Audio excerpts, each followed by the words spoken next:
Ready.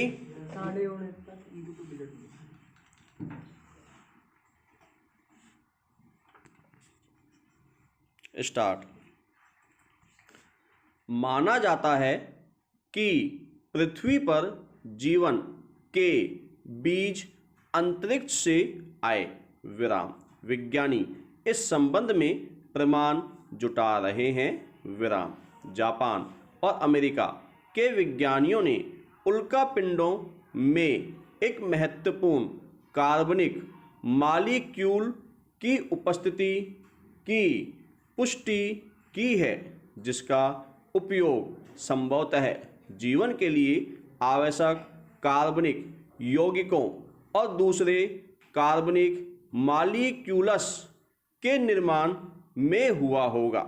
विराम। इस खोज में पारलौकिक वातावरण में कार्बनिक यौगिकों की उत्पत्ति के सिद्धांत को नया बल मिला है। विराम। जीवन की रासायनिक क्रिया कार्बनिक यौगिकों से चलती है। विराम। इन यौगिकों में कार्बन और हाइड्रोजन के मॉलिक्यूल्स होते हैं। विराम। इनमें ऑक्सीजन, नाइट्रोजन और दूसरे तत्व भी हो सकते हैं। विराम। यद्यपि कार्बनिक मॉलिक्यूल्स का संबंध जीवन से होता है, इनका निर्माण गैर जैविक क्रियाओं से भी हो सकता है और यह जरूरी नहीं कि ये मॉलिक्यूल जीवन का भी संकेत दें। विराम।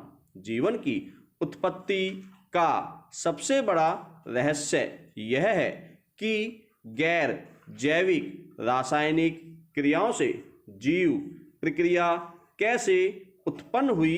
विराम। इन गैर जैविक रासायनिक क्रियाओं को प्रीबायोटिक केमिस्ट्री भी कहा जाता है। विराम। पृथ्वी पर जीवन के निर्माण करने वाली कार्बनिक सामग्री का एक बड़ा स्रोत उल्का पिंड है। विराम। पृथ्वी पर गिरने वाले उल्का पिंडों के जरिए कार्बनिक यौगिक भी पृथ्वी पर पहुँचे और इन्होंने जीवन के निर्माण में महत्वपूर्ण भूमिका निभाई। विराम। जापान की होक्काइडो यूनिवर्सिटी के एसोसिएट प्रोफेसर यासुहिरो ओबा के नेतृत्व में शोधकर्ताओं ने 3 अलग अलग कार्बन प्रधान उल्का पिंडों में एक प्रीबायोटिक कार्बनिक मॉलिक्यूल की उपस्थिति का पता लगाया है। विराम। इस मॉलिक्यूल को हेक्सा मिथाइलिन ट्रेटामाइन HMT कहा जाता है। विराम। इस खोज से विज्ञानियों के इस सिद्धांत की पुष्टि होती है कि अंतर नक्षत्रीय वातावरण में कार्बनिक यौगिकों के निर्माण में HMT एक प्रमुख मॉलिक्यूल था। विराम। पैरा। उल्का पिंडों में HMT की उपस्थिति पहली बार पुष्ट होने से वैज्ञानिकों की यह अवधारणा मजबूत हुई है कि यह यौगिक क्षुद्र ग्रहों में मौजूद है। विराम। उल्का पिंड क्षुद्र ग्रहों के ही टुकड़े हैं। विराम। सौरमंडल के प्रारंभिक इतिहास में कई क्षुद्र ग्रह मुठभेड़ों से या रेडियो सक्रिय तत्वों के क्षय की वजह से गर्म हुए होंगे।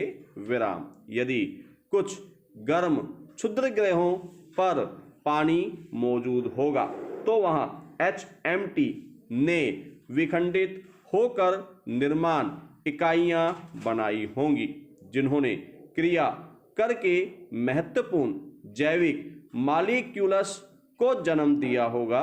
विराम। उल्का पिंडों में कार्बनिक यौगिकों की विविधता पर विस्तृत अध्ययन हुआ है, मगर इन यौगिकों को उत्पन्न करने वाली प्रक्रियाओं के बारे में कई प्रश्न अनुत्तरित हैं। विराम। इस संबंध में जारी शोध में वैज्ञानिक पथरीले उल्कापिंडों पर ध्यान केंद्रित कर रहे हैं। विराम।